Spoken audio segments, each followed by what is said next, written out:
Good morning, class. Welcome to English Disha. ഇന്നത്തെ നമ്മുടെ class ആണ് Question Quest Understanding the Exam Dynamics. PG Entrance Examsന്റെ previous year questions ആണ് നമ്മൾ ഇന്നത്തെ ക്ലാസ്സിൽ ഡിസ്കസ് ചെയ്യുക. ക്വസ്റ്റ്യൻ പാറ്റേൺ എന്താണെന്നും എങ്ങനത്തെ ടൈപ്പ് ക്വസ്റ്റ്യൻസ് ആണ് ഇത്രയും നാളായിട്ട് ചോദിച്ചിരിക്കുന്നതെന്നും ഇനി എങ്ങനത്തെ ക്വസ്റ്റ്യൻസ് ആണ് വരാൻ പോകുന്നതെന്ന് നമ്മൾ പ്രിഡിക്റ്റ് ചെയ്യാണ് ഈ ക്ലാസ്സുകൾ കൂടെ.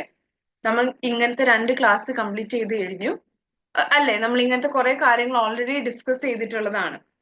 ഓക്കെ ക്ലാസ്, അപ്പോൾ ഇന്നത്തെ ക്ലാസ്സിൽ നമ്മൾ സെയിം ക്വസ്റ്റ്യൻസ് സോൾവ് ചെയ്യുന്നതായിരിക്കും. ഞാൻ കുറച്ച് അഡീഷണൽ ഇൻഫോ നിങ്ങളുടെ ഈ PDF എഴുതിയിട്ടുണ്ട്, ഇൻക്ലൂഡ് ചെയ്തിട്ടുണ്ട്. അപ്പൊ ക്ലാസ് കഴിഞ്ഞിട്ട് എല്ലാവരും PDF-ഉം വായിച്ചു നോക്കണം.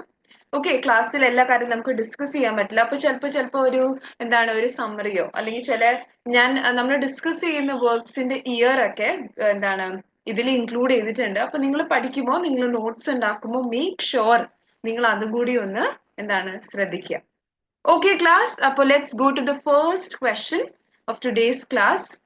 Which novel of Emily Bronte blends Gothic with elements of realism? Okay, Bronte sisters-il ഒരാളാണ് എമിലി ബ്രോണ്ടെ അല്ലേ? അപ്പൊ എമിലി ബ്രോണ്ടെന്റെ ഏത് വർക്കിലാണ് ഗോത്തിക്കും റിയലിസവും ബ്ലെൻഡ് ആവുന്നത് അല്ലെ? ഏത് നോവലിലാണ്? 4 നോവൽസ് നമ്മുടെ മുമ്പിലുണ്ട്. Frankenstein, okay, Northanger Abbey, Wuthering Heights and Moll Flanders. ഏതാണ്? Tell me. Yes, correct answer Wuthering Heights. Wuthering Heights ന്റെ ഒരു മൂവി ഉണ്ട് അല്ലെ? നിങ്ങൾ കണ്ടിട്ടുണ്ടോ? It's a very interesting movie. നിങ്ങൾക്ക് വേണമെങ്കിൽ മൂവി കണ്ടിട്ടും ഈ നോവലിലേക്ക് ഒന്ന് പോവാം. അപ്പൊ നിങ്ങൾക്ക് കുറച്ചും കൂടി ഇൻട്രസ്റ്റിംഗ് ആയിട്ട് തോന്നും. ഓക്കെ ക്ലാസ്, എമിലി ബ്രോണ്ടെന്റെ നോവലാണ് Wuthering Heights. 1847 എഴുതിയ നോവലാണ്. ഓക്കെ, അപ്പൊ ഗോത്തിക് എലിമെന്റ്സ് റിയലിസമിൽ മിക്സ് ചെയ്തിട്ടുള്ള ഒരു നോവലാണ്. ഭയങ്കര ഇമ്പോർട്ടൻറ്റ്, ഗോത്തിക് ലിറ്ററേച്ചർ ഒക്കെ എടുത്തു നോക്കുമ്പോൾ ഭയങ്കര ഇമ്പോർട്ടൻ്റ് ആയി വരുന്ന ഒരു നോവലാണ്. അപ്പൊ എനിക്കറിയാം കുറച്ച് പിള്ളേരുണ്ടാവും അവർക്ക് ഗോത്തിക് എന്താണെന്ന് അറിയണ്ടായിരിക്കില്ല. ഗോത്തിക് നിങ്ങൾ അറ്റാച്ച് ചെയ്യേണ്ടത് ഹൊററിലേക്കാണ്. ഓക്കെ, എന്തെങ്കിലും ഹൊറർ ആയിട്ടുള്ള എലിമെന്റ്, സൂപ്പർ നാച്ചുറൽ എലിമെന്റിനെയാണ് നമ്മൾ ഗോത്തിക് എലിമെന്റ് എന്ന് പറയാം. പിന്നെ റിയലിസം എന്താണ്? റിയലിസ്റ്റിക്. ഓക്കെ, റിയലിസം എന്ന് ഉദ്ദേശിക്കുന്നത് നമ്മൾ നോർമൽ സെൻസ് ഓഫ് ടേംസിൽ ഓർത്താൽ മതി. റിയലിസം എന്ന് പറഞ്ഞു കഴിഞ്ഞാൽ റിയൽ ആയിട്ടുള്ള കാര്യങ്ങൾ അന്ന് വെച്ച് കഴിഞ്ഞാൽ അപ്പൊ നിങ്ങൾ മനസ്സിലാക്കണം അല്ലെ, റിയാലിറ്റിയും ഒരു റിയൽ ആയിട്ടുള്ള എലിമെന്റും ഹൊറർ ആയിട്ടുള്ള എലിമെന്റും മിക്സ് ചെയ്യുന്ന ഒരു നോവലാണ് Wuthering Heights. ഭയങ്കര ഫേമസ് ആയിട്ടുള്ള ഒരു നോവലാണ്. ഞാൻ ഇവിടെ ഇൻക്ലൂഡ് ചെയ്തിട്ടുണ്ട് എന്തൊക്കെയാണ് Wuthering Heights-ലുള്ള ഗോത്തിക് എലിമെന്റ്സ് അല്ലെ. ഗോത്തിക് എലിമെന്റ്സ് എന്താണെന്നും റിയലിസ്റ്റിക് എലിമെന്റ്സ് എന്താണെന്നും ഞാൻ ഇവിടെ ഡിസ്കസ് ചെയ്തിട്ടുണ്ട്, എഴുതി വെച്ചിട്ടുണ്ട്. പക്ഷെ ഏറ്റവും ആദ്യം നിങ്ങൾ എന്റെ കഥ എന്താണെന്ന് ഞാനൊന്ന് ഷോർട്ട് ആയിട്ട് പറഞ്ഞു തരാം. ഓക്കെ, അപ്പോ നമ്മുടെ കഥയിൽ 2 ആൾക്കാരാണ് മെയിൻ ആയിട്ട് ഉള്ളത്, കാതറീൻ ഏൺഷോയും ഹീത്ത് ക്ലിഫും. അപ്പൊ ഏൺഷോ ഫാമിലി എന്ന് പറയുന്നത് ഭയങ്കര റിച്ച് ആയിട്ടുള്ള ഒരു ഫാമിലി ആയിരുന്നു. അതിലൊരു ഡോട്ടർ ആണ് കാതറിൻ ഏൺഷോ. എന്നിട്ട് ഈ ഏൺഷോ ഫാമിലിയിലെ അച്ഛൻ എന്ന് പറയുന്ന ആള് ഹീത്ത് ക്ലിഫ്. ആക്ച്വലി ഒരു അഡോപ്റ്റ് ചെയ്തിട്ടാണോ അപ്പൊ ശരിക്കും ഇയാളുടെ തന്നെ വേറൊരു എക്സ്ട്രാ മെറൈറ്റൽ അഫെയറിൽ ഉണ്ടായ കുട്ടിയാണോ എന്നൊന്നും കഥയിൽ ക്ലിയർ അല്ല. പക്ഷെ ഹീത്ത് ക്ലിഫിനെ അവരുടെ വീട്ടിലേക്ക് കൊണ്ടുവരികയാണ്. എന്നിട്ട് ഓവർ ടൈം കാതറിനും ഹീത്ത് ക്ലിഫിനും തമ്മിൽ എന്തോ ഒരു ഇഷ്ടം ഉണ്ടാവുകയാണ്. പക്ഷെ നിങ്ങൾ മനസ്സിലാക്കണം, ദേ ആർ ബോത്ത് ഒരു സിബ്ലിംഗ് റിലേഷൻഷിപ്പ് ആണ് അവരുടെ ഉള്ളത് അല്ലെ? അഡോപ്റ്റ് ചെയ്തതാണെങ്കിലും അപ്പൊ ഒരു സിബ്ലിംഗ് റിലേഷൻഷിപ്പ് അല്ലേ, step brother step sister relationship അല്ലേ? അപ്പൊ അത് കാരണം തന്നെ ഇത് കുറച്ച് വിയേർഡ് ആയിരുന്നു. പിന്നെ എന്ത് സംഭവിക്കുന്നു? ഹീത്ത് ക്ലിഫ് ഭയങ്കര റിച്ച് അല്ല. അച്ഛന്റെ മരണശേഷം കാതറിന്റെ ചേട്ടനാണ് കാര്യങ്ങളൊക്കെ നോക്കുക. അപ്പൊ ഹീത്ത് ക്ലിഫിന് ആ ചേട്ടന് ഇഷ്ടമല്ല. അപ്പൊ പുറത്താക്കി. അത് കഴിഞ്ഞിട്ട് Catherine marriage someone. Okay, second point നോക്കൂ. Catherine marriage to Edgar Linton. അപ്പൊ കാതറിൻ ലിന്റണിനെ കല്യാണം കഴിക്കുന്നു. അത് കാരണം തന്നെ ഹീത്ത് ക്ലിഫിന് കാതറിനോട് നല്ല ദേഷ്യമാണ്. അത് കഴിഞ്ഞിട്ട് ആള് റിവെഞ്ച് എടുക്കുകയാണ്. പിന്നെ കഥയിൽ എന്ത് സംഭവിക്കുന്നു? കാതറിൻ മരിക്കുകയാണ്. കാതറിൻ ആണ് ഹീത്ത് ക്ലിഫും കാതറിനിൽ ഏറ്റവും ആദ്യം കാതറിൻ മരിക്കുകയാണ്. അത് കാരണം തന്നെ ഹീത്ത് ക്ലിഫിന് കാതറിൻ മരിച്ചു കഴിയുമ്പോൾ ഹീ ഈസ് ലോസ്റ്റ് ഇറ്റ് അല്ലെ. അവന് ഇഷ്ടമുള്ള ഒരു പെൺകുട്ടിയായിരുന്നു, ആള് മരിച്ചുപോയി. അപ്പൊ അവനും കുറച്ചൊരു മാഡ് സ്റ്റേറ്റിലേക്ക് വരുന്നു. പിന്നെ അവന്റെ റിലേഷൻഷിപ്പ്, അവൻ ഇത്രയും നാളും ചെയ്ത് അവന്റെ ആ റിലേഷൻഷിപ്പ് പോയതിന്റെ വിഷമത്തിൽ റിവെഞ്ച് എടുക്കുന്നു. ലാസ്റ്റ് ഒരു ഇവരുടെ ഫാമിലി എങ്ങനെ ഡിഫറെന്റ് ആയി പോകുന്നു അല്ലെ. ഹീത്ത് ക്ലിഫിന്റെ ഡോട്ടറും കാതറിന്റെ എന്താണ് മോനും ആണ് ലാസ്റ്റ് എന്താണ് കല്യാണം കഴിക്കുന്നത്. അങ്ങനെയൊക്കെ കഥയിൽ സംഭവിക്കുന്നു. അപ്പൊ നമ്മൾ മനസ്സിലാക്കേണ്ടത് ഇതിൽ ഗോഥിക് എലിമെന്റ് എവിടെയാണെന്നുള്ളതാണ്. ഗോഥിക് എലിമെന്റ് എന്ന് വെച്ച് കഴിഞ്ഞാൽ ഞാൻ പറഞ്ഞു ഹൊറർ ആണ്. നമുക്കൊരു ഞാൻ ഒരു കാര്യം മാത്രം പറഞ്ഞുതരാം. നമ്മുടെ നിങ്ങൾ മൂവി കാണുകയാണെങ്കിൽ കാതറിൻ മരിച്ചു കഴിഞ്ഞിട്ട് ഹീത്ത് ക്ലിഫ് എന്താ ചെയ്തതെന്ന് വെച്ച് കഴിഞ്ഞാൽ ഡിഗ്സ് ഹെർ ഗ്രേവ് അല്ലെ. മരിച്ച ആ ശവം കിടക്കുന്ന സ്ഥലം ഡിഗ് ചെയ്തിട്ട് ആ സ്കെലറ്റിന്റെ ഒപ്പം അവൻ കിടക്കുകയാണ്. അപ്പൊ നമുക്കത് ഇമാജിൻ ചെയ്യുമ്പോൾ തന്നെ അറിയാം എത്ര ഹൊറർ ആയിട്ടുള്ള ഒരു കാര്യമാണ് അല്ലെ. അപ്പൊ ഈവൻ ഈ വുദറിംഗ് ഹൈറ്റ്സിലെ ആ എസ്റ്റേറ്റ് നിൽക്കുന്നത് ഭയങ്കര ഒരു എന്താണ് ഒരു ഈ മറ്റേ ഹോണ്ടഡ് ഹൗസ് അല്ലെ നിൽക്കുന്ന പോലത്തെ ഒരു സിറ്റുവേഷനിലാണ് നിൽക്കുന്നത്. അപ്പൊ അതൊക്കെ തന്നെയാണ് കഥയിലുള്ള ഗോഥിക് എലിമെന്റ്സ് അല്ലെ. ആ മൊത്തം അറ്റ്മോസ്ഫിയർ ഇത്തിരി ഹൊററും മിസ്റ്ററിന്റേതാണ്. പിന്നെ ഐസൊലേറ്റഡ് ഒറ്റയ്ക്ക് ഒരു എസ്റ്റേറ്റ് അവിടെ നിൽക്കുന്നു, അവരുടെ ആ പാലസ്. പിന്നെ ഞാനിപ്പോ പറഞ്ഞ ഈ ഒരു സൂപ്പർ നാച്ചുറൽ ആയിട്ടുള്ള അവന്റെ ബിഹേവിയർ, അതൊക്കെയാണ് ഗോഥിക് എലിമെന്റ്. റിയലിസ്റ്റിക് എലിമെന്റ് എന്ന് പറഞ്ഞു കഴിഞ്ഞാൽ റൂറൽ ലൈഫ്, പിന്നെ എക്കണോമിക് ക്ലാസ്സസിൽ തമ്മിലുള്ള ഡിഫറൻസ്. കാരണം ഹീത്ക്ലിഫ് ആദ്യം ഒരു പാവപ്പെട്ടവനായിരുന്നു, പിന്നെ അവൻ ഇമ്പ്രൂവ് ആയി അവന്റെ സിറ്റുവേഷൻ. അപ്പൊ അത് എക്കണോമിക് സ്ട്രഗിൾ കാണിക്കുന്നു. പിന്നെ ക്യാരക്ടേഴ്സിന്റെ എന്താണ് മനസ്സിനെ കറക്റ്റ് ആയിട്ട് തന്നെ ഇവാലുവേറ്റ് ചെയ്ത് കാരണം ഒരു റിയലിസ്റ്റിക് എലിമെന്റ് അതിൽ വരുന്നുണ്ട്. ഓക്കെ ക്ലാസ്, ഇപ്പൊ ഇത്രയും കാര്യങ്ങൾ മനസ്സിലായി. എന്തൊക്കെയാണ് നമ്മൾ പഠിച്ചത്? എമിലി ബ്രോൺറ്റെന്റെ വർക്ക് ആണ് എന്ത് വുദറിംഗ് ഹൈറ്റ്സ്. വുദറിംഗ് ഹൈറ്റ്സിലാണ് ഗോഥിക് എലിമെന്റും റിയലിസ്റ്റിക് എലിമെന്റ്സും മിക്സ് ചെയ്തിരിക്കുന്നത്. Okay, understood? ഇത്രയും കാര്യങ്ങൾ മനസ്സിലായി? Okay class, let's move on to the next question. Okay, the next question is the 4 P's is an interlude by. Okay, 4 P's എന്ന് പറയുന്നത് ഒരു വർക്ക് ആണ്. എങ്ങനത്തെ വർക്ക് ആണ്? ഒരു ഇന്റർല്യൂഡ് ആണ് അല്ലെ. അപ്പൊ അത് ആരുടേതാണ് ഈ 4 P's എന്നുള്ള interlude? The answer is John Heywood. എനിക്കറിയാം ക്ലാസ്സിൽ ചിലവരുണ്ടാവും അവർക്ക് ഇന്റർല്യൂഡ് എന്താണെന്ന് അറിയില്ല. നിങ്ങൾക്ക് അറിയാം ഒരു മേജർ പ്ലേസ് നടക്കുന്ന സമയത്ത് അല്ലെ, ഭയങ്കര ഇങ്ങനെ എന്താണ് ഡിഫിക്കൽട്ട് ആയിട്ടുള്ള ചില പ്ലേസ് നടക്കുന്ന നമുക്കറിയാം. ഒരു പ്രോഗ്രാം നടക്കുമ്പോൾ, അങ്ങനെ പറഞ്ഞുതരാം നിങ്ങൾക്ക് അപ്പൊ ക്ലിയർ ആയിട്ട് മനസ്സിലായി. ഒരു പ്രോഗ്രാം നടക്കുമ്പോൾ കുറെ കാര്യങ്ങൾ നടക്കും. നമ്മളിങ്ങനെ ബോർ അടിച്ചു വരുമ്പോൾ എന്താണ് ഒരു പാട്ട്, ഒരാളെ പാട്ടിന് പാടാൻ നിർത്തും അല്ലെ. അപ്പൊ എന്താണ് അത്രയും നേരം ഉണ്ടായിരുന്ന ആ ടെൻഷൻ റൂം കുറയും. ഒരാൾ പാട്ടൊക്കെ പാടുമ്പോൾ എല്ലാവരും ഇത്തിരി ചില്ലാവും. അതേപോലെ തന്നെയാണ് ഇന്റർലൂഡ് എന്ന് വെച്ച് കഴിഞ്ഞാൽ കുറച്ച് മേജർ ആയിട്ടുള്ള ഡിഫിക്കൽട്ട് ആയിട്ടുള്ള പ്ലേസ് നടക്കുന്നതിന്റെ ഇടയ്ക്ക് പണ്ടൊക്കെ ആഡ് ചെയ്യുന്ന ഒരു ടൈപ്പ് ഓഫ് എന്താണ് റൈറ്റിംഗ് അല്ലെങ്കിൽ ഒരു ടൈപ്പ് ഓഫ് പ്ലേനെയാണ് നമ്മൾ ഇന്റർലൂഡ് എന്ന് പറയാം. പിന്നെ ഇന്റർലൂഡ് സ്വന്തമായിട്ടുള്ള ഒരു റൈറ്റിംഗ് ജോണറായി. ഇന്റർലൂഡിന് പിന്നെ ഡെവലപ്പ് ആയ സ്റ്റേജ് ആണ് എന്ത്? കോമഡി. നമ്മൾ ഇന്ന് കാണുന്ന കോമഡി എന്താണ് ഇന്റർലൂഡിൽ നിന്നാണ് തുടങ്ങിയത്. അപ്പൊ ഇന്റർലൂഡ് പോപ്പുലറൈസ് ചെയ്ത് ഒരു ഭയങ്കര വലിയ എഴുത്തുകാരനാണ് ആര്? ജോൺ ഹേവുഡ്. അപ്പൊ ജോൺ ഹേവുഡിന്റെ ഒരു ഭയങ്കര ഫേമസ് ആയ വർക്ക് ആണ് ദ 4 P's. ഇവിടെ പീസ് എന്ന് ഉദ്ദേശിക്കുന്നത് 4 എന്താണ് ക്യാരക്ടേഴ്സ് ആണ് ഇതിലുള്ളത്. ഈ 4 ക്യാരക്ടേഴ്സിന്റെയും പണി, ഇപ്പൊ ടീച്ചർ, പെയിന്റർ അങ്ങനെയൊക്കെ പറയത്തില്ലേ. അപ്പൊ ഈ 4 പേരുടെയും പണി തുടങ്ങുന്നത്, അവരുടെ വർക്ക് ഒക്യുപ്പേഷന്റെ പേര് തുടങ്ങുന്നത് പി എന്നാണ്. ഞാൻ ഇവിടെ ആഡ് ചെയ്തിട്ടുണ്ട്, നിങ്ങൾ നോക്കൂ. The 4 P's is a satirical interlude. Satirical എന്ന് വെച്ചാൽ എന്തിനെയോ വിമർശിക്കുന്ന ഒരു ഇന്റർലൂഡ് ആണ്. കോമിക്കലും ആണ്, സറ്റൈറൈസും ചെയ്യുന്നുണ്ട്. എന്തോ ഒരു കാര്യത്തിനെ വിമർശിക്കുന്ന ഒരു ഇന്റർലൂഡ് ആണ്. ഓക്കെ, 4 ക്യാരക്ടേഴ്സിന് തമ്മിലുള്ള ഒരു ഡിബേറ്റ് ആണ്. എന്തോ കാര്യത്തിനെ കുറിച്ച് ഡിബേറ്റ് ചെയ്യാണ്, സംസാരിക്കുകയാണ് അല്ലെ. ആ 4 ക്യാരക്ടേഴ്സ് ഏതാണ്? ചിലപ്പോ ഇങ്ങനെയും ചോദ്യങ്ങൾ വരാം. ജോൺ ഹേവുഡിന്റെ 4 P'സിൽ 4 P's ഏതാണ്, അല്ലെങ്കിൽ ഈ തന്നേക്കുന്ന MCQസിൽ ഏത് അല്ല, അങ്ങനെയൊക്കെ ചോദ്യം വരാം. അപ്പൊ ഈ 4 പേര് ആരാണെന്ന് നിങ്ങൾ നന്നായി ഓർത്ത് വെക്കുക. Okay class, the partner. Okay, partner എന്ന് പറഞ്ഞാൽ സെല്ലർ ഓഫ് ഇൻഡൾജൻസസ്. അപ്പൊ ഒരു ചേർച്ചിന്റെ ഒരാളാണ് കേട്ടോ. നിങ്ങൾ എന്തെങ്കിലും തെറ്റ് ചെയ്തിട്ടുണ്ടെങ്കിൽ ആളുടെ അടുത്ത് പോവാ, ഞാൻ ഈ ഒരു സിന്ന് ചെയ്തു. അപ്പൊ ആൾ എന്തേലും നിങ്ങൾക്ക് ഒരു ഇൻഡൾജൻസ് വിൽക്കും. എന്നിട്ട് ആള് പറയും ഇനി നിനക്ക് നീ ഇത്ര സിൻ ചെയ്തിട്ടുണ്ടെങ്കിൽ ഇനി നീ കുറവ് പനിഷ്മെന്റ് കിട്ടിയാൽ മതി. ഇപ്പൊ ഇൻഡൾജൻസ് എന്ന് പറയുന്നത് അങ്ങനത്തെ ഒരു നമ്മളിങ്ങനെ രക്ഷയൊക്കെ കിട്ടുന്ന പോലത്തെ ഒരു സംഭവം കേട്ടോ, ഇൻഡൾജൻസ് വിൽക്കുക എന്ന് പറയുന്നത്. അപ്പൊ അയാളാണ് പാർട്ട്ണർ. പാർട്ട്ണർ എന്താണ്? ഇൻഡൾജൻസ് വിൽക്കുന്ന ഒരാളാണ്. പിന്നെയാണ് പെഡ്ലർ. പെഡ്ലർ എന്ന് പറഞ്ഞു കഴിഞ്ഞാൽ നമ്മുടെ വീട്ടിലൊക്കെ സെയിൽസ്മാൻ. ഓക്കെ, അവരെ പെഡ്ലർ എന്നാണ് പറയാ കഥയില്. പിന്നെയാണ് പോർട്ടിക്കറി. പോർട്ടിക്കറി എന്ന് പറഞ്ഞ ഫാർമസിസ്റ്റ്. ഓക്കെ, പിന്നെ പാമർ എന്ന് പറഞ്ഞ ഒരു പിൽഗ്രിം ആണ്. അപ്പൊ ഇവര് 4 പേരിലും തമ്മിൽ ഒരു ആർഗ്യുമെന്റ്, ഒരു ഡിബേറ്റ് നടക്കുകയാണ്. ഏതാണ് ഏറ്റവും വലിയ കള്ളൻ എന്നാണ് കണ്ടുപിടിക്കേണ്ടത്. ഓക്കെ, നമ്മുടെ കഥയിലെ പെഡ്ലർ ആണ് ഇത് ഡിസൈഡ് ചെയ്യുന്നത്. ഈ പാർട്ട്ണറും പോർട്ടിക്കറിയും പാമർ തമ്മിൽ ഏറ്റവും വലിയ കള്ളൻ ആരാണെന്ന് കണ്ടുപിടിക്കുന്നത്. എന്നിട്ട് ലാസ്റ്റ് ഇതിന്റെ വിന്നർ ആയിരിക്കും പാമർ. ഓക്കെ, നിങ്ങൾ ഈ കഥ ഒന്ന് വായിച്ചു നോക്കുക. ഭയങ്കര സിമ്പിൾ ഷോർട്ട് ആയിട്ടുള്ള ഒരു കഥയാണ്. അപ്പൊ നിങ്ങൾക്ക് പെട്ടെന്ന് വായിക്കാനേ ഉള്ളൂ. അപ്പൊ ഇതാണ് നമ്മുടെ 4 P's. ഓക്കെ, അപ്പൊ പ്ലേയിൽ നമ്മൾ എന്താണ് കറപ്ഷൻ ഓഫ് കാത്തലിക് ചർച്ച്, നമ്മൾ പറഞ്ഞില്ലേ ഇൻഡൾജൻസ് വിൽക്കുന്ന ചേർച്ചിന്റെ ഒരാള്. അപ്പൊ ചേർച്ചിന്റെ കറപ്ഷനും ക്വാക്കറി ഇൻ മെഡിസിൻ. ഓക്കെ, കുറെ ഈ മെഡിസിൻ നമ്മുടെ ഫാർമസിസ്റ്റ് എന്താണ് ഉള്ള എന്തെങ്കിലുമൊക്കെ അവർക്ക് കിട്ടാവുന്ന അവര് കള്ളത്തരം ചെയ്യുന്നുണ്ട്. അപ്പൊ അതിനെക്കുറിച്ചും പിന്നെ എന്താണ് വിൽക്കുന്ന ആളും എന്തെങ്കിലും ഡിസെപ്ഷൻ ചെയ്യുന്നുണ്ട്. അപ്പൊ അതിനെക്കുറിച്ചൊക്കെ സംസാരിക്കുന്ന ഒരു ഇന്റർലൂഡാണ് എന്താണ് ദ 4 P's. ആരാണ് ഇത് എഴുതിയിരിക്കുന്നത്? ജോൺ ഹേവുഡ്. ഓക്കെ, ക്ലിയർ അല്ലേ? ഇപ്പൊ ഈ ക്വസ്റ്റ്യൻ എല്ലാവർക്കും ക്ലിയർ ആയില്ലേ? Okay class, okay good. ഇനി നമ്മുടെ അടുത്ത ക്വസ്റ്റ്യൻ ആണ്, which of the place mentioned below is not by Asif. Okay, Asif Currimbhoy. ആരാണ് ഈ 4 പ്ലേസ് തന്നിരിക്കുന്ന ആസിഫ് എഴുതിയ ഏത് അല്ല എന്നാണ് ചോദ്യം.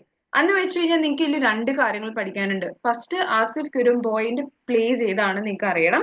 പിന്നെ ഇതിന് ഡിഫറെന്റ് ആയിട്ടുള്ള പ്ലേ ഏതാണെന്ന് വെച്ചാൽ അതിന്റെ റൈറ്റർ ആരാണെന്നും ആളുടെ റൈറ്റിംഗ്സും നിങ്ങൾ അറിയണം. ഓക്കെ, ക്ലിയർ അല്ലേ? നമുക്ക് പോവാം. ഇതിൽ 4ലും the fire and the rain എന്നുള്ളത് മഹേഷ് ദത്താനിന്റെ പ്ലേ ആണ്. ഓക്കെ ക്ലാസ്, നമ്മുടെ ചോദ്യമായിരുന്നു തന്നേക്കുന്ന 4ൽ ഏത് എന്താണ് ആസിഫ് കുരുംബോയിന്റെ അല്ല. The fire and the rain ആണ് മഹേഷ് ദത്താനി എഴുതിയ പ്ലേ ആണ്. ഓക്കെ, മഹേഷ് ദത്താനി ഒരു ഇന്ത്യൻ പ്ലേ റൈറ്റും ഡയറക്ടറും ആണ്. Fire and Rain, Tara, Final Solutions ഒക്കെ എഴുതിയ ആളാണ്. ഓക്കെ, നിങ്ങൾക്ക് താര PGക്ക് പഠിക്കാനുണ്ടാവും. അപ്പോ ഇതൊരു ഇമ്പോർട്ടന്റ് ആയിട്ടുള്ള ഇന്ത്യൻ പ്ലേ റൈറ്റ് ആണ്. ഓക്കെ, അപ്പോൾ മഹേഷ് ദത്താനിന്റെ പ്ലേസ് ഏതൊക്കെയാണ്? The fire and Rain, Tara and Final solutions.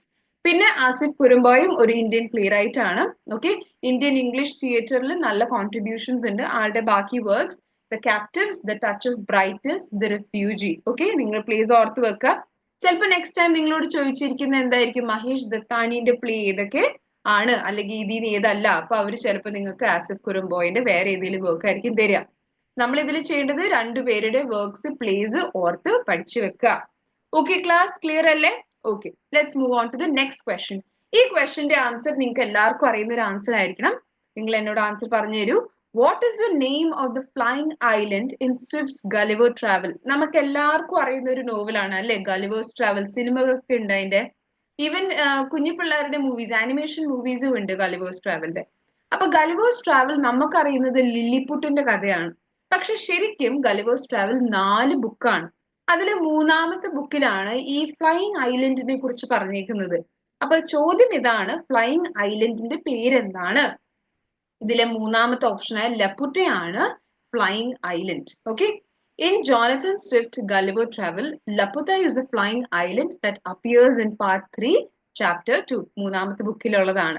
ഞാൻ നിങ്ങൾക്ക് ഇതില് 4 ബുക്കിന്റെ ഒരു കുട്ടി സമ്മറി തന്നിട്ടുണ്ട്. നിങ്ങൾ ചെയ്യേണ്ടത് സമ്മറി നന്നായി വായിക്കുകയാണെന്നുള്ളതാണ്. ഞാൻ 4 ബുക്ക് ഏതാന്ന് ബ്രീഫ് ആയിട്ടൊന്ന് പറഞ്ഞു തരാം.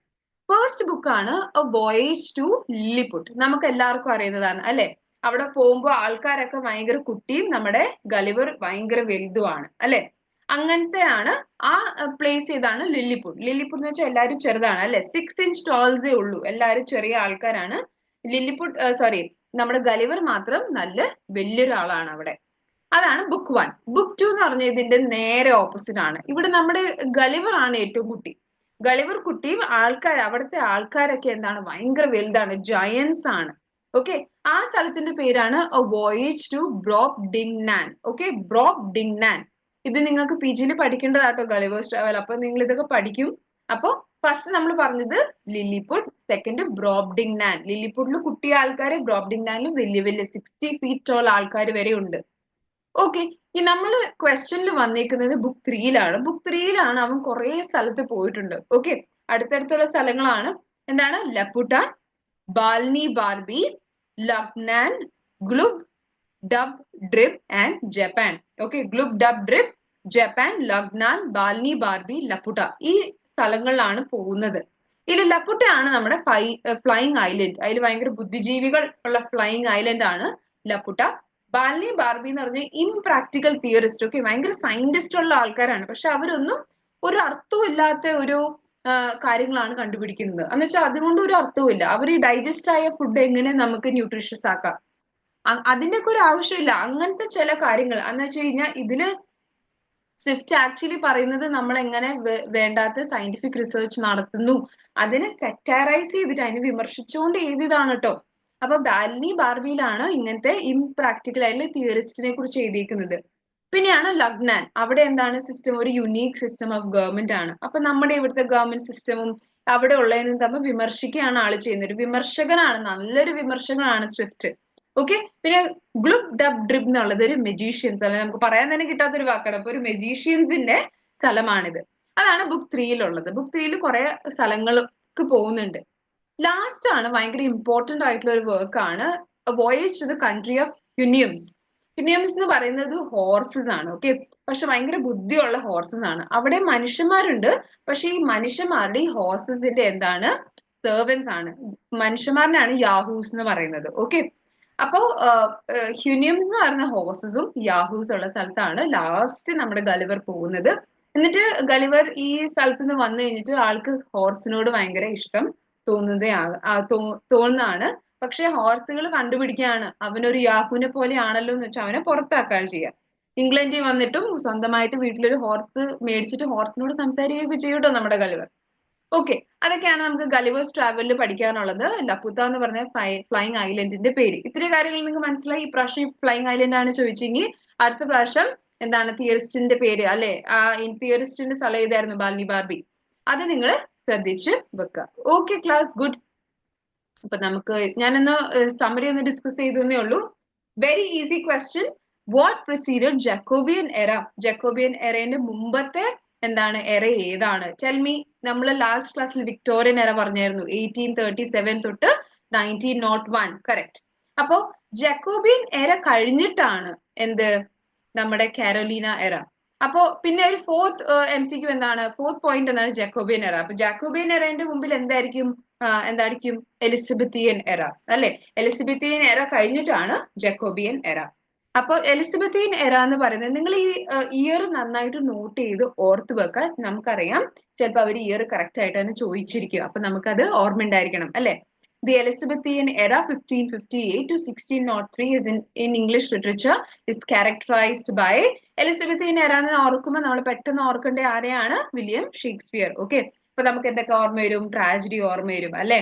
ബ്ലാങ്ക് വേഴ്സ് ഭയങ്കരമായിട്ട് ഉപയോഗിച്ചിരിക്കുന്നതാണ് ആ സമയത്ത്. പിന്നെ ഗ്രീക്കും റോമൻ ഇൻഫ്ലുവൻസസ് ഒക്കെ ആ സമയത്താണ് നമ്മൾ ഏറ്റവും കൂടുതൽ കണ്ടത്. അതൊക്കെ ഓർക്കുക. പിന്നെ നമുക്കറിയാം നമ്മുടെ സോണറ്റ്സ് കുറെ എഴുതിയിട്ടുണ്ട്. ഷെൽ ഐ കമ്പയർ ദീ ടു എ സമേഴ്സ് ഡേ, അല്ലെ? ഷേക്സ്പിയർ എഴുതിയ സോണറ്റ് ആണ്. ഇംഗ്ലീഷ് സോണറ്റും പെട്രാക്കൻ സോണറ്റും നമ്മൾ എന്താ ഡിഫറൻസ് എന്നുള്ളത് ഒരു ക്വസ്റ്റ്യൻ നമ്മൾ ചെയ്തിട്ടുള്ളതാണ്. പിന്നെ ഡ്രാമ കുറെ ഇംപ്രൂവ് ആയി. ഷേക്സ്പിയറിന്റെ ഡ്രാമാസ് ഒക്കെ നമുക്ക് ആ സമയത്ത് അറിയാം നന്നായിട്ട് ഫ്ലറിഷ് ആയ ഒരു സമയമാണ്. പിന്നെ അലിഗറി, ഇമേജറി, ഇതൊക്കെ എലിസബത്തിയൻ എറയിലാണ് കൂടുതലും വന്നത്. എലിസബത്തിയൻ എറയിൽ ചില റൈറ്റേഴ്സ് ഏതൊക്കെയാണ്, William Shakespeare, Christopher Marlow, Ben Johnson, അല്ലെ? ബെൻ ജോൺസണും ഷേക്സ്പിയർ ഒക്കെ എന്താണ് കണ്ടംപററീസ് ആണ്, ഒരേ കാലഘട്ടത്തെ ആൾക്കാരാണ്. Edmund Spencer, sir Philip Sydney, John done. Okay. ഇവരൊക്കെയാണ് എലിസബത്തിയൻ എറയിലെ മേജർ ആയിട്ടുള്ള റൈറ്റേഴ്സ്. അപ്പൊ നിങ്ങൾ യൂഷ്വലി ഇങ്ങനത്തെ എറേന്റെ ക്വസ്റ്റ്യൻസ് വരുമ്പോൾ ക്രോണോളജി, അല്ലെ? ഏതെറ, ഏതാണ് മുമ്പിൽ ഏതാണ് പിന്നിൽ എന്നുള്ളത് നിങ്ങൾ കറക്റ്റ് ആയിട്ട് പഠിച്ചു വെക്കുക. സെക്കൻഡ്, നിങ്ങൾ അതിന്റെ വർഷങ്ങൾ നന്നായിട്ട് തന്നെ ഓർത്ത് വെക്കുക. ഞാൻ ഇപ്പൊ കുറച്ചു മുമ്പ് വിക്ടോറിയൻ എറ 1837 to 1901 എന്ന് പറഞ്ഞ പോലെ നിങ്ങൾക്ക് എലിസബത്തിയൻ എറയും എപ്പോഴാണെന്നുള്ളത് കറക്റ്റ് ആയിട്ട് തന്നെ ഓർമ്മ ഉണ്ടാവണം. Okay class. Next is next question is Milton's unholy trinity of characters include. 4 points ഉണ്ട്, 4 ഓപ്ഷൻസ് ഉണ്ട്. ഇതിന് ഏതാണ് മിൽട്ടണിന്റെ അൺഹോളി ട്രിനിറ്റിയിൽ ഇൻക്ലൂഡ് ആവുക? നമുക്കറിയാം മിൽട്ടൺ, ജോൺ മിൽട്ടൺ, അല്ലെ? ജോൺ മിൽട്ടന്റെ ഏറ്റവും ഫേമസ് ആയിട്ടുള്ള വർക്ക് ഏതാണ്? Correct. Tell me. Yes, paradise lost. അപ്പൊ പാരഡൈസ് ലോസ്റ്റിൽ ഒരു 3 ആൾക്കാരുടെ ഒരു ട്രിനിറ്റി എന്ന് വെച്ചാൽ 3 ആൾക്കാരുടെ കൂട്ടായ്മ. അപ്പൊ ഏതാണ് ആ 3 ആൾക്കാരെന്നാണ് ചോദ്യം. ലാസ്റ്റ് ഓപ്ഷൻ ആയ സേറ്റൻ, സിൻ, ഡെത്ത് ആണ് ഇതിന്റെ correct answer. Okay class. John മിൽട്ടണിന്റെ ഒരു എപ്പിക് പോയം, എപ്പിക് എന്ന് വെച്ചാൽ എന്താണ്, ഭയങ്കര ലോങ് ആയിട്ടുള്ള, അല്ലെ? ഭയങ്കര ലോങ് ആയിട്ടുള്ള ഒരു പോയമിനാണ് നമ്മൾ എപ്പിക് പോയം എന്ന് പറയാം. അപ്പൊ പാരഡൈസ് ലോസ്റ്റ് എന്നുള്ളത് ജോൺ മിൽട്ടന്റെ ഒരു പോയമാണ്. അതിലാണ് നമ്മൾ ഈ അൺഹോളി ട്രിനിറ്റിനെ കുറിച്ച് പഠിക്കുന്നത്. നമുക്ക് പാരഡൈസ് ലോസ്റ്റ് എന്താണെന്നൊന്ന് ഡിസ്കസ് ചെയ്തിട്ട് ഇതിലേക്ക് വരാം. Okay. Paradise Lost, fall of man. Okay. നമ്മൾ എങ്ങനെയാണ് ആഡം ആൻഡ് ഈവിന്റെ കഥകളൊക്കെ നമ്മൾ പഠിച്ചിട്ടില്ലേ? അപ്പൊ ഈ ഫോൾ ഓഫ് മാനിനെ നന്നായിട്ട് ഡിസ്ക്രൈബ് ചെയ്യുന്നത് ആരുടെ കണ്ണുകൾ കൂടെയാണ്? സേറ്റൻ അല്ലെ? പണ്ട് സേറ്റൻ ഗോഡിന്റെ ഒപ്പമായിരുന്നു, പക്ഷെ ഒരു സിൻ ചെയ്ത കാരണം സേറ്റന് ഗോഡ് അവിടുന്ന് മാറ്റി അല്ലെ? അപ്പൊ ഈ ഫോളൻ ഏഞ്ചലായ ഈ പിന്നെ സേറ്റനായി മാറിയ ആളുടെ കണ്ണുകൾ കൂടെ ഫോൾ ഓഫ് മാനിനെ ഡിസ്കസ് ചെയ്യുന്നതാണ് നമ്മുടെ പാരഡൈസ് ലോസ്റ്റില്. ഓക്കെ, അതാണ് ഇതില് പാരഡൈസ് ലോസ്റ്റിൽ എന്തൊക്കെയാണെന്നുള്ള 5 പോയിന്റ്സ് ആണ് ഇതിൽ എഴുതിയേക്കുന്നത്. സേറ്റൻ ഗോഡിന് അഗേൻസ്റ്റ് റിബൽ ചെയ്യുന്നു, പക്ഷെ സേറ്റനെ അവിടുന്ന് പുറത്താക്കുന്നു. പിന്നെ ആഡം ആൻഡ് ഈവ് ഉണ്ടാവുന്നു, ഈവിനെ ടെംപ്റ്റ് ചെയ്യുന്നു, അവര് അത് കഴിക്കുന്നു. അത് കാരണം എന്താണ്? ഹെവനിൽ നിന്ന് മാറ്റി എർത്തിലേക്ക് ഗോഡ് നമ്മളെയൊക്കെ അയക്കുകയാണ് അല്ലെ? ഓക്കെ, അപ്പൊ ആ കഥയാണ് പാരഡൈസ് ലോസ്റ്റിലുള്ളത്. അപ്പൊ ഇതിലെ 3 ട്രിനിറ്റി, അൺഹോളി ട്രിനിറ്റി ഏതാണ്? Satan, sin and death. Satan എന്ന് പറയുന്ന ഫോളൻ ഏഞ്ചൽ ആണ്, ഗോഡിന്റെ അഗേൻസ്റ്റ് റിബൽ ചെയ്തതാണ്. സിൻ എന്ന് പറയുന്നത് ആക്ച്വലി സേറ്റന്റെ മോളാണ്. ഓക്കെ, ഇതിൽ പറയുന്നത് എങ്ങനെയാണ്? Okay, born from his own head representing the embodiment of sin. അപ്പോ സേറ്റന്റെ ഹെഡിൽ നിന്നാണ് സിൻ ഉണ്ടായത്. എന്ന് വെച്ച് കഴിഞ്ഞാൽ സേറ്റന്റെ തോട്ട്സ് പൊട്ടയായ കാരണം അല്ലെ സിൻ ഉണ്ടായത്. അതിന്റെ ഒരു മെറ്റഫർ ആണ് ഇവിടെ സേറ്റൻസ് ഡോട്ടർ ആളുടെ ഹെഡിൽ നിന്നാണ് ഉണ്ടായത് എന്ന് കാണിച്ചു കൊടുക്കുന്നത്. എന്ന് വെച്ചാൽ സിൻ നമ്മുടെ തോട്ട് പ്രോസസ്സിൽ കൂടെയാണ് സിൻ ആവുന്നതും നമ്മൾ അങ്ങനെ ചെയ്യുന്നതും നമ്മൾ ചിന്തിച്ച് ചെയ്യുന്നതാണെന്നാണ് കാണിക്കാനാണ്. ഓക്കെ, ലാസ്റ്റ് ആണ് മൂന്നാമത്തേതാണ് ഡെത്ത്. ഡെത്ത് എന്താണ്? സിന്റെ ഓഫറിങ് അല്ലെ? സിന്റെ കുട്ടിയാണ് ഡെത്ത്. നമ്മൾ ഓരോ തെറ്റുകൾ ചെയ്യുമ്പോൾ ലാസ്റ്റ് നമ്മൾ മരിക്കുകയാണ്, നമ്മുടെ പനിഷ്മെന്റ് അതാണ് അല്ലെ? ഓക്കെ, ഈ ആക്ച്വലി ഈ 3 അൺഹോളി ട്രിനിറ്റി, നമുക്കൊരു holy trinity father, son and holy spirit. നമ്മൾ ഈ കോൺജുറിങ് പോലത്തെ സിനിമയിലൊക്കെ നമ്മുടെ ആ പ്രാർത്ഥിക്കുന്ന ആളെ പറയത്തില്ലേ, in the name of father, son and holy spirit. അപ്പൊ ആ ഒരു ഐഡിയന്റെ ടോട്ടൽ ഓപ്പോസിറ്റ് ആയിട്ടുള്ള അൺഹോളി ട്രിനിറ്റിയിൽ ആരൊക്കെയാണ്? സേറ്റൻ, സിൻ ആൻഡ് ഡെത്ത് വരുന്നത്. ഇപ്പൊ എല്ലാവർക്കും ക്ലിയർ ആണോ? പാരഡൈസ് ലോസ്റ്റ് എന്താണെന്ന് മനസ്സിലായി, 3 ട്രിനിറ്റി ഏതാണെന്ന് മനസ്സിലായി, അത് എന്തിന്റെ ഓപ്പോസിറ്റ് ആണെന്ന് മനസ്സിലായി. Okay okay class, very easy question. ഇപ്പൊ എല്ലാവർക്കും ക്ലിയർ ആയില്ലേ? ഇനിയാണ് next question. Joyce's novel Ulysses takes place over what period of time? ഭയങ്കര ഇമ്പോർട്ടന്റ് ആയിട്ടുള്ള ഒരു നോവലാണ് അല്ലെ യൂലിസസ്. യൂലിസസ് ഭയങ്കര ഫേമസ് ആണ് കാരണം, ഓക്കെ, നമുക്ക് ഇത് ആൻസർ ആദ്യം ഡിസ്കസ് ചെയ്യാം. ഒരു ദിവസം 24 hours ഒരു നോവലാണ് Ulysses. Okay, it's a very big novel, വലിയൊരു നോവലാണ്. അതിൽ ചാപ്റ്റേഴ്സ് ആയിട്ടാണ് ഉള്ളത്. 18 എപ്പിസോഡ് ആണ് ആ ബുക്കിലുള്ളത്. പ്രത്യേകത എന്താന്ന് വെച്ച് കഴിഞ്ഞാൽ എല്ലാ എപ്പിസോഡും ഭയങ്കര ഡിഫറെന്റ് രീതിയിലാണ് നമ്മുടെ ജോയ്സ് എഴുതി വെച്ചേക്കുന്നത്. അത് കാരണം തന്നെ അത് വായിക്കാൻ ഭയങ്കര ബുദ്ധിമുട്ടാണ്. കാരണം ചില എപ്പിസോഡ്, ചില ചാപ്റ്റർ വായിക്കുമ്പോൾ ഇത് എന്താണ് ഇവിടെ പറഞ്ഞേക്കുന്നത്, എഴുതിയ രീതി ഭയങ്കര ഡിഫിക്കൽട്ട് ആണ്. ചില ആദ്യമായിട്ടൊക്കെ വായിക്കുമ്പോൾ ആൾക്കാർക്ക് അത് മനസ്സിലാക്കി എടുക്കാൻ ഭയങ്കര ബുദ്ധിമുട്ടാണ്. ഭയങ്കര ഭയങ്കര എന്താണ് ഇൻട്രസ്റ്റിംഗ് ആയിട്ടുള്ള നോവലാണ്. കാരണം ആ മൊത്തം ബുക്ക് ഒരു ദിവസത്തിന് മാത്രമേ ഉള്ള ഒരു കഥയാണ്. ഓക്കെ, അപ്പൊ ജോയ്സിനൊക്കെ നമ്മൾ ഒരു മാസത്തിനൊക്കെ കഥ എഴുതാൻ പറഞ്ഞായിരുന്നെങ്കിൽ നമ്മൾ ഇംഗ്ലീഷുകാർ കഷ്ടപ്പെട്ടേനെ അല്ലെ? അപ്പൊ ജോയ്സിന്റെ നോവലാണ് യൂലിസസ്. 1922 എഴുതിയതാണ്. It takes place over A single day. ഒരു ദിവസത്തിന്റെ ഒരു കഥയാണ്. ഏതാണ് ആ ദിവസം? ഈ ദിവസം ചിലപ്പോൾ ചോദിക്കും, ഇമ്പോർട്ടന്റ് ആണ്. 16 June 1907. 16 June എന്തായാലും ബർത്ത്ഡേ ഉള്ള ആൾക്കാരൊക്കെ പെട്ടെന്ന് തന്നെ പഠിച്ചു വെച്ചു. 16 June 1904 എന്താണ് ഉള്ള ഒരു കഥയാണ് നമ്മുടെ യൂലിസസിലുള്ളത്.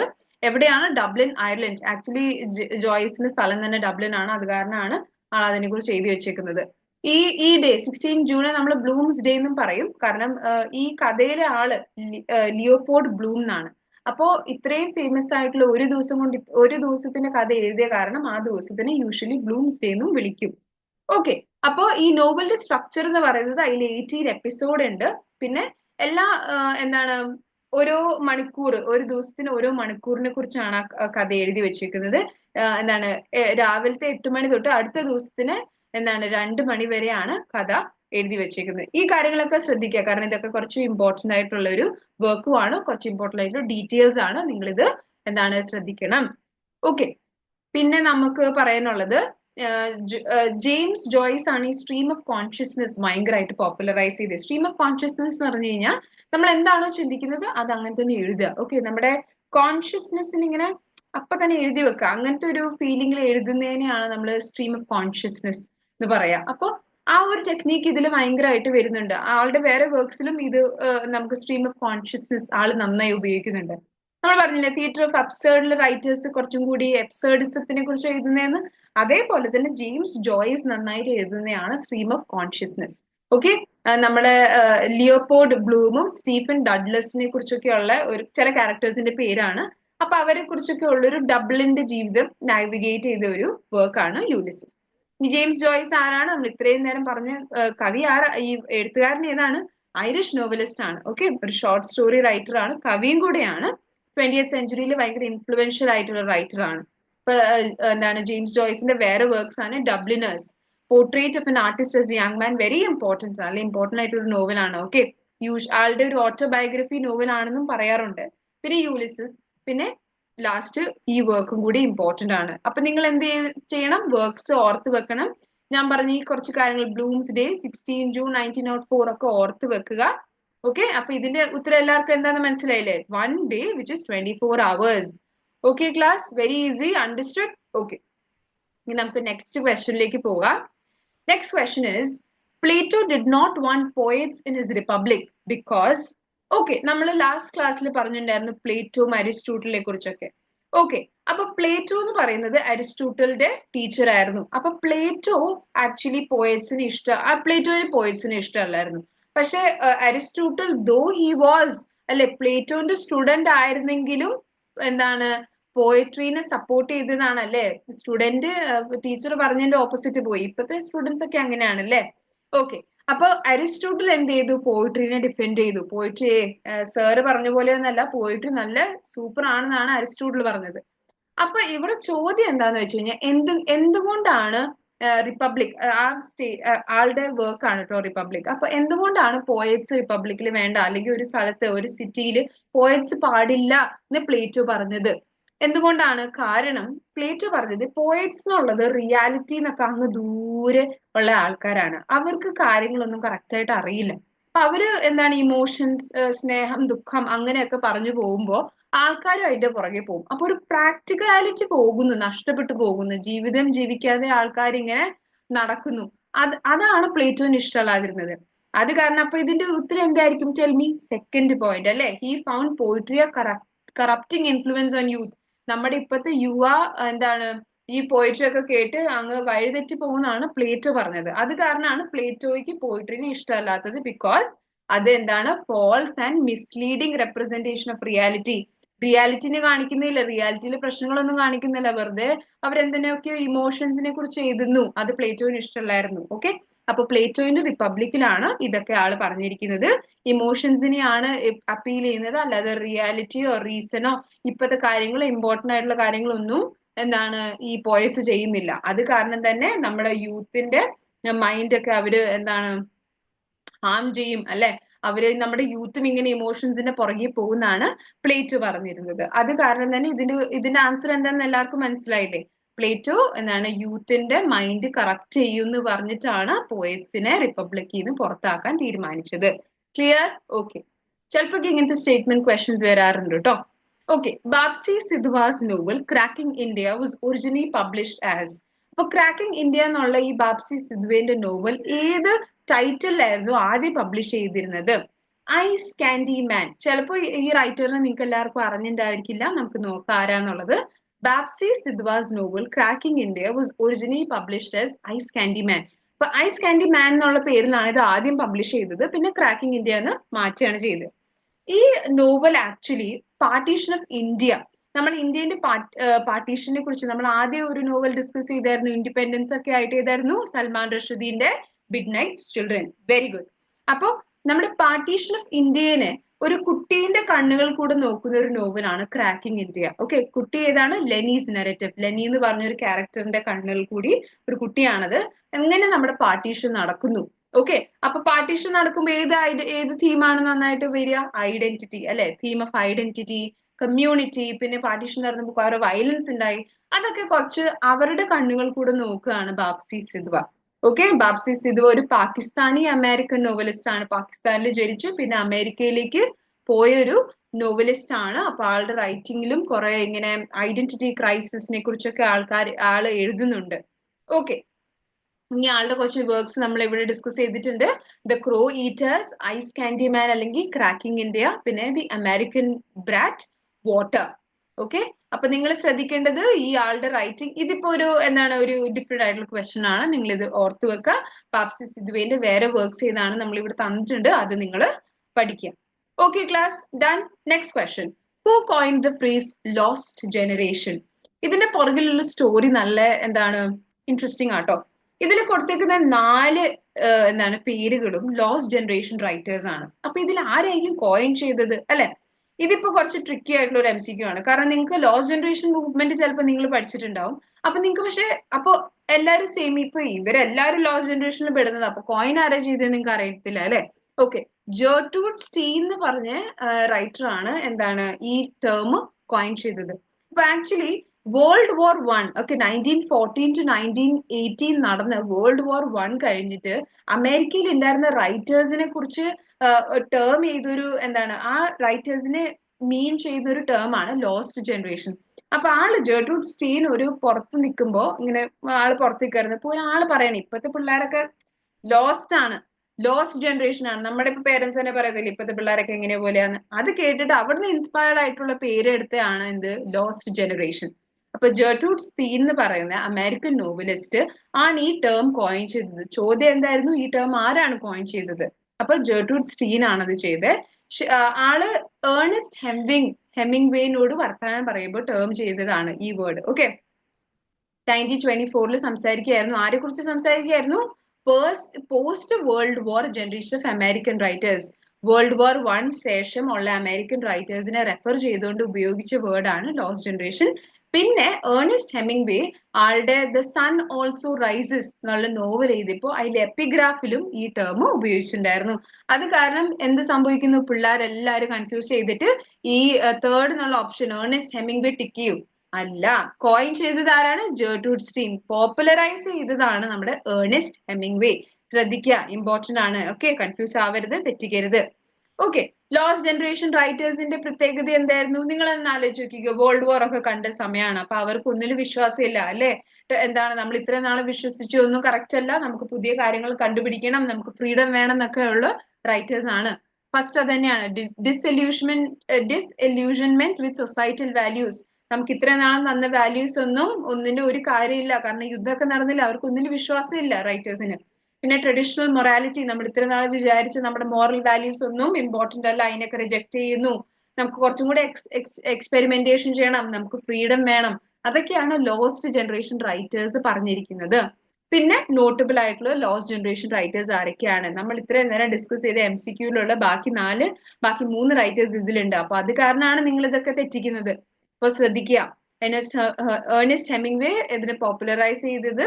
He was a part of lost generation. പക്ഷെ കോയിൻ ചെയ്തത് ആരാണ്? Tell me. Gertrude Stein. Okay, ഈ 6 പേരുകൾ നിങ്ങൾ ശ്രദ്ധിക്കുക. Okay class, moving on to next question. In Memoriam was published in, ഏത് വർഷത്തിലാണ് ഇൻ മെമ്മോറിയം എന്നുള്ള വർക്ക് പബ്ലിഷ് ചെയ്തത്? ഇത് നിങ്ങൾ പഠിക്കാതെ നിങ്ങൾക്ക് ഇത് അറിയില്ല. ആൽഫ്രഡ് ലോൺ ടെനിസിന്റെ ഒരു പോയമാണ് ഇൻ മെമ്മോറിയം AHH. അപ്പോ ആർതർ ഹെൻറി ഹാലം എന്ന് പറഞ്ഞ ഒരു ക്ലോസ് ഫ്രണ്ട് ഉണ്ടായിരുന്നു ടെനിസിന്. അപ്പൊ ആള് മരിച്ചു പോയതിനെ കുറിച്ച് ഇൻ മെമ്മോറിയം അല്ലെ ഇൻ ഓർമ്മ, നമ്മൾ ഓർമ്മയിൽ എഴുതുന്ന ഒരു പോയമായിരുന്നു. അത് 1850ലാണ് ആൾ എഴുതിയത്. 1833ലാണ് ആളുടെ കൂട്ടുകാരൻ മരിച്ചു പോയത്. ഓക്കെ, അപ്പൊ ഇതിന്റെ ഇയർ നിങ്ങൾ പഠിക്കുന്ന വർക്ക്സിന്റെ ഇയർ നിങ്ങൾ ശ്രദ്ധിക്കുക. അപ്പൊ ആ വർക്കിന്റെ കുറച്ച് പ്രത്യേകതയാണ് ഇവിടെ എഴുതി വെച്ചത്, നിങ്ങളൊന്ന് വായിക്കുക. ഈ വർക്കിന് എന്താണ് നമ്മൾ ടെനിസന് പോയറ്റ് ലിറ്ററേറ്റും കിട്ടിയിട്ടുണ്ട്. ടെനിസന്റെ തന്നെ കുറച്ച് വേറെ പോയംസ് ഞാൻ ഇവിടെ തന്നിട്ടുണ്ട്, അതും നിങ്ങൾ റീഡ് ചെയ്യുക. കണ്ടോ, ടെനിസനും യൂലിസിസ് എന്നുള്ള ഒരു വർക്ക് എഴുതിയിട്ടുണ്ട്. Okay okay class, clear? ടെനിസിന്റെ പോയമാണ് 1850ലാണ് എഴുതിയിരിക്കുന്നത്. ഫ്രണ്ട് എന്താണ് ആർതർ ഹെൻറി ഹാലമിന്റെ ഓർമ്മയ്ക്ക് എഴുതിയതാണ് ഈ poem. Clear? Okay class, good. പിന്നെ the following did not as a rule write personal essays. ചിലവരുണ്ട് അല്ലെ, അവർക്ക് പേഴ്സണൽ ആയിട്ടുള്ള കാര്യങ്ങൾ ഡിസ്കസ് ചെയ്യാൻ ഇഷ്ടമല്ല. അങ്ങനത്തെ ഒരു റൈറ്റർ ഏതാണ്? Francis bacon.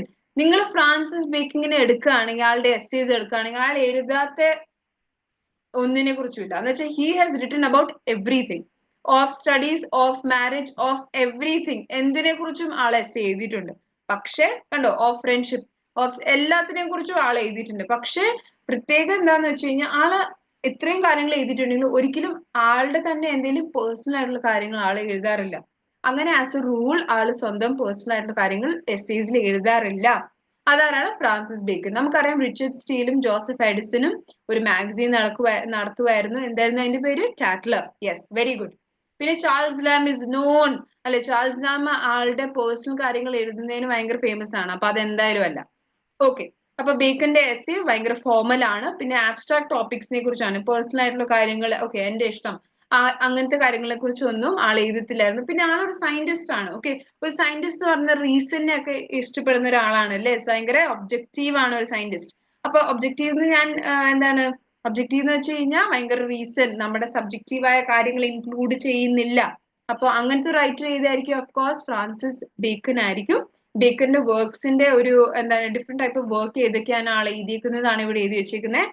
ഫിലോസഫിക്കൽ വർക്ക്സ് ചെയ്തിട്ടുണ്ട്, സയന്റിഫിക് വർക്ക് ചെയ്തിട്ടുണ്ട്, ഈവൻ എസ്സേസ് എഴുതിയിട്ടുണ്ട്. പക്ഷെ എങ്ങനത്തെ വർക്ക് ആള് എഴുതിയാലും നിങ്ങൾ ശ്രദ്ധിക്കുക, ഹി വാസ് ഓൾസോ സയന്റിസ്റ്റ്. അപ്പൊ ഒരിക്കലും പേഴ്സണൽ ആയിട്ടുള്ള കാര്യങ്ങൾ ആള് എഴുതാറില്ല. Okay, easy. ഇങ്ങനെയാണ് ഹോമോനിംസ് ആർ. ഹോമോനിംസ് എന്താണ്? നിങ്ങൾക്ക് എല്ലാവർക്കും അറിയുന്ന ഒരു കാര്യമാണ്, പക്ഷെ നിങ്ങൾക്ക് ഇതിന്റെ പേര് അറിയത്തില്ല, അതാണ് പ്രശ്നം. ഓക്കെ, ഹോമോനിം എന്ന് പറയുന്നത് ബാങ്ക്.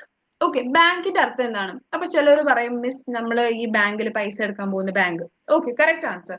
പക്ഷെ ബാങ്ക് എന്നുള്ളത് റിവർ സൈഡിന്റെ നമ്മൾ ബാങ്ക് എന്നല്ല പറയാം, റിവർ ബാങ്ക് എന്ന് വെച്ച് കഴിഞ്ഞാൽ ബാങ്ക് എന്നുള്ളത് same meaning, same pronunciation, sorry, same pronunciation, same spelling, പക്ഷെ അതിന്റെ അർത്ഥം മാത്രം മാറിപ്പോകുന്നു അല്ലെ? ബാങ്ക് എന്നുള്ളത് നമ്മൾ പോകുന്ന ബാങ്കും പിന്നെ റിവർ ബാങ്കും. അപ്പൊ അങ്ങനത്തെ വേർഡ്സിനാണ് നമ്മൾ ഹോമോനിംസ് എന്ന് പറയുന്നത്. ഓക്കെ, അപ്പൊ ഇതിൽ എന്തായിരിക്കും answer? Words which are spelled and pronounced same but which are different meaning അല്ലെ? അവരെ റീഡ് ചെയ്യുന്നതും അവരുടെ സ്പെല്ലിങ്ങും സെയിം ആണ്, പക്ഷേ അവരുടെ മീനിങ് ഡിഫറെന്റ് ആണ്. ഓക്കെ, എക്സാമ്പിൾ ഞാൻ പറഞ്ഞു bank. Second example is bat അല്ലെ? നമ്മൾ കളിക്കുന്ന ബാറ്റും പിന്നെ നമ്മുടെ ബേർഡ് ആയിട്ടുള്ള ബാറ്റും അല്ലെ? ഓക്കെ, മൂന്നാമത്തെ സ്പ്രിംഗ്, സീസൺ സ്പ്രിംഗ്, പിന്നെ നമ്മുടെ ഈ സ്പ്രിംഗ്. അപ്പൊ ഇതൊക്കെ എന്തിന്റെ എക്സാമ്പിൾ ആണ്? എന്തിന്റെ എക്സാമ്പിൾ ആണ്? Tell me. Homonyms. Okay, correct. ഇത് മറക്കരുത്. എനിക്കറിയാം, നിങ്ങൾക്ക് ഈ ടേംസ് ഒക്കെ അറിയാം, ബാറ്റും ഇങ്ങനെയൊക്കെ പറഞ്ഞാൽ നിങ്ങൾക്ക് അറിയാം, പക്ഷെ ഇതിന്റെ വേർഡ് നിങ്ങൾക്ക് അറിയില്ല, അത് ശ്രദ്ധിക്കുക. Okay class? Okay okay, good. ഞാൻ കുറച്ചും കൂടി എക്സാമ്പിൾ തന്നിട്ടുണ്ട്, നിങ്ങളൊന്നും അതും കൂടി ഒന്ന് നോക്കിക്കോളൂ. ഓക്കെ, പിന്നെ ഒരു ചോദ്യമാണ്, period in English literature from 1901 to 1910 is called. Okay, 1837 തൊട്ട് 1901 ഏത് ടൈം ആയിരുന്നു? ഏതായിരുന്നു? Tell me. വിക്ടോറിയൻ എറ.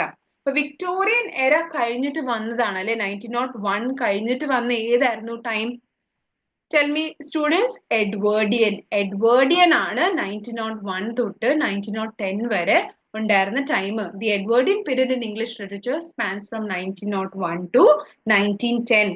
ഓക്കെ, കിങ് എഡ്വേർഡ് ഏഴാമൻ കിങ് എഡ്വേർഡ് സെവൻത് ഉള്ള ടൈമിന്റെ ആ പീരീഡ് ഓഫ് ഇംഗ്ലീഷ് ലിറ്ററേച്ചറിനെയാണ് നമ്മൾ എഡ്വേർഡിയൻ പീരീഡ് എന്ന് പറയാം. ചില റൈറ്റേഴ്സ് ആരൊക്കെയാണ്? ബെർണാഡ് ഷോ അല്ലെ, E.M. ഫോസ്റ്റർ, ജോസഫ് കോൺറാഡിന്റെ നിങ്ങൾക്ക് നോവൽ വായിക്കാനുണ്ടാവും പി ജിയിൽ, which is heart of darkness. Okay okay class. അപ്പൊ വിക്ടോറിയൻ ഇര കഴിഞ്ഞിട്ട് വന്നതിന്റെ, അപ്പൊ നമുക്കറിയാം 1901 എന്ന് പറഞ്ഞാൽ 20th സെഞ്ചുറിയിലേക്ക് കടന്നു. 20th സെഞ്ചുറിയിൽ എന്തൊക്കെ സംഭവിക്കുന്നു? ഇൻഡസ്ട്രിയലൈസേഷൻ സംഭവിക്കുന്നു, കുറെ പുതിയ പുതിയ കാര്യം, മോഡേണിസം ഒക്കെ വരുന്ന ടൈമാണ്. അപ്പൊ വിക്ടോറിയൻ വാല്യൂസ് നിന്നും കുറച്ചൊക്കെ മാറി മോഡേണിസ്റ്റിലേക്ക് മാറുന്നു നമ്മുടെ എഡ്വേർഡിയൻ ടൈമിലും അല്ലെ? സോഷ്യൽ റിയലിസം ഒക്കെ ഫോക്കസ് ചെയ്യുന്ന ഒരു സമയമാണ്. ഫെമിനിസം, സോഷ്യലിസം, ലേബർ മൂവ്മെന്റ്സ്, കാരണം അപ്പോഴാണ് ഗ്ലോബലൈസേഷൻ ഇങ്ങനത്തെ കാര്യങ്ങളൊക്കെ വരിക. അപ്പൊ ഇങ്ങനത്തെ എന്താണ് റൈറ്റ്സ് എല്ലാവർക്കും വേണം, സ്ത്രീകൾക്കും റൈറ്റ്സ് വേണം, സോഷ്യൽ ക്ലാസ് ഡിഫറൻസസ് പാടില്ല, അതൊക്കെ വരുന്ന ഒരു കാലഘട്ടമാണ് ഈ എഡ്വേർഡിയൻ പീരീഡ് എന്ന് പറയുന്നത്. പിന്നെ നമുക്ക് ബാക്കി ഓപ്ഷൻസ് ഒന്ന് നോക്കുകയാണെങ്കിൽ പ്രീ റാഫലൈറ്റ്സ് എന്ന് പറഞ്ഞാൽ കുറെ മുമ്പത്തെ കാര്യമാണ്. അപ്പൊ എന്തായാലും 1901 1910 വരില്ല. പിന്നെ ഉള്ളത് ജോർജിയൻ ആൻഡ് മോഡേൺ. ആക്ച്വലി ജോർജിയനും മോഡേണും ഒരേ കാലഘട്ടത്തിലാണ് കേട്ടോ. ജോർജിയൻ നോക്കൂ 1910 തൊട്ട് 1936ഉം മോഡേൺ 1910 തൊട്ട് 1939. അപ്പൊ നമ്മൾ പറഞ്ഞ എഡ്വേർഡിയൻ കഴിഞ്ഞിട്ടാണ് ജോർജിയൻ പീരീഡ് വരുന്നത്. ജോർജിയൻ പീരീഡിന്റെ കൂടെ തന്നെ നടക്കുന്ന പീരീഡ് ആണ് എന്ത്? മോഡേൺ. ഞാൻ പറഞ്ഞു ആ സമയം 20th സെഞ്ചുറി എന്ന് പറഞ്ഞു കഴിഞ്ഞാൽ മോഡേണിസം അല്ലേ? അപ്പൊ ജോർജിയൻ പീരീഡ് ആൻഡ് മോഡേൺ കുറച്ചും കൂടി കോയിൻസൈഡ് ചെയ്യുന്നതാണ്, ഒരേപോലെയാണ് അല്ലെ? അപ്പൊ അതിന്റെ മുമ്പത്തെ പീരീഡിനെ കുറിച്ചാണ് ഇവർ ചോദിച്ചിരിക്കുന്നത്, എഡ്വേർഡിന്റെ മുമ്പ് ഏതായിരുന്നു? ക്വീൻ വിക്ടോറിയ കാലഘട്ടം, അപ്പോ വിക്ടോറിയൻ എറ. ഓക്കെ, ഇതൊക്കെ ഭയങ്കര ഈസി ആയിട്ടുള്ള ക്വസ്റ്റ്യൻസ് ആണ്, ബേസിക് ക്വസ്റ്റ്യൻസ്. ഓക്കെ, നമ്മുടെ ക്വസ്റ്റ്യൻസ് കഴിഞ്ഞു, ഞാൻ വിചാരിച്ചു ഇനിയുണ്ടെന്ന്. എനിവേ, അപ്പൊ ഇതൊക്കെ ഭയങ്കര ബേസിക് ആയിട്ടുള്ള ക്വസ്റ്റ്യൻസ് ആണ്, നമ്മുടെ ഈ എറേന്റെ ഒക്കെ ക്വസ്റ്റ്യൻസ്. നമ്മളിപ്പോ ലാസ്റ്റ് ക്ലാസ്സിൽ ഡിസ്കസ് ചെയ്തപ്പോ തന്നെ നമ്മൾ കുറച്ച് എറേന്റെ ക്വസ്റ്റ്യൻസ് ചെയ്തു അല്ലെ? ജക്കോബിയൻ എറേന്റെ മുമ്പ് ഏതായിരുന്നു? എലിസബത്തിയൻ. ഓക്കെ, അപ്പൊ വിക്ടോറിയൻ എറേന്റെ ടൈം പീരീഡ് എന്താ? ഇപ്പൊ നമ്മൾ ചെയ്ത. അപ്പൊ എറാസിന്റെ ഒരു നല്ലൊരു അറിവ് നിങ്ങൾക്ക് വേണം, അതിന്റെ ക്യാരക്ടറിസ്റ്റിക്സ് ഒക്കെ പഠിച്ചു വെച്ചാൽ അത്രയും നല്ലത്. പിന്നെ നിങ്ങൾക്ക് കറക്റ്റ് ഇയർ ഓർമ്മയുണ്ടായിരിക്കണം. ഓരോ റൈറ്റേഴ്സ് എടുക്കുമ്പോൾ ആൾക്കാരുടെ വർക്ക്സും നിങ്ങൾ ശ്രദ്ധിക്കണം. പിന്നെ ക്യാരക്ടേഴ്സ് നിങ്ങൾ ഓർക്കണം. കുറച്ച് കാര്യങ്ങളൊക്കെ നമ്മൾ എഫേർട്ട് ഇട്ട് പഠിക്കുമ്പോഴാണ് നമുക്ക് നന്നായിട്ട് മാർക്ക് സ്കോർ ചെയ്യാൻ പറ്റുക, നമുക്ക് വേണ്ടതൊക്കെ നമുക്ക് കിട്ടുക അല്ലേ. അപ്പൊ നന്നായിട്ട് എഫേർട്ട് ഇടുക. ഞാൻ ഈ തന്നേക്കുന്ന PDF ക്ലാസ് കഴിഞ്ഞിട്ട് ഒന്നും കൂടി നിങ്ങൾ റിവൈസ് ചെയ്യുക. പിന്നെ ഡോണ്ട് വറി, നമ്മൾ കുറെ എഫേർട്ട്, ഇങ്ങനെ കുഞ്ഞു കുഞ്ഞു എഫേർട്ട് ഇടുമ്പോഴാണ് ലാസ്റ്റ് ആകുമ്പോൾ നമുക്ക് നല്ല എന്താണ് റിസൾട്ട് കാണാൻ പറ്റുക. അപ്പൊ keep working hard. Okay, class doubt എന്തെങ്കിലും ഉണ്ടെങ്കിൽ ഒന്നും കൂടി ക്ലാസ് കേൾക്കുക, നിങ്ങളുടെ ഡൗട്ട്സ് ക്ലിയർ ആവും. PDF ഒന്നും കൂടി നന്നായി വായിക്കുക, നല്ലോണം എഫേർട്ട് ഇടുക, നന്നായി പഠിക്കുക. Okay class, thank you.